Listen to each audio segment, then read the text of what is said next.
Alright guys, sa mapagpalang araw sa inyong lahat, meron tayong isang reaction video dito kay Rob Trip, Mayor Guo.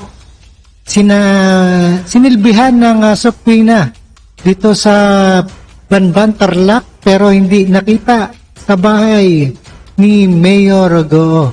At nagsilbi na naisilbi na ng Commission on Election ang subpoena para sa suspended Mayor Alice Guo kaugnay umano ng pagsisinungaling niya sa kanyang Certificate of Candidacy noong 2022 election.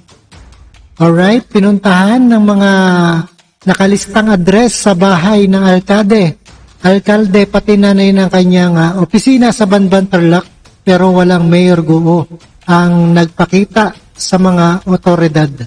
At alright, panoorin po natin guys, and the further ado.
Alright guys, ayan, pinaghahanap ang mayor ng Banban, Tarlac, at nagtatago na si Alice Guo. Wala sa bahay ng Banban, Tarlac, at pinuntahan ng mga nakalistang address ng bahay ng alkalde pati na kanyang opisina.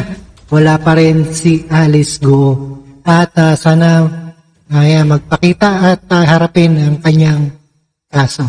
Maraming salamat sa panonood at pagkinig dito kay Road Trip and CS against ating reaction video. And peace out. Don't forget to subscribe this channel. Thank you so much.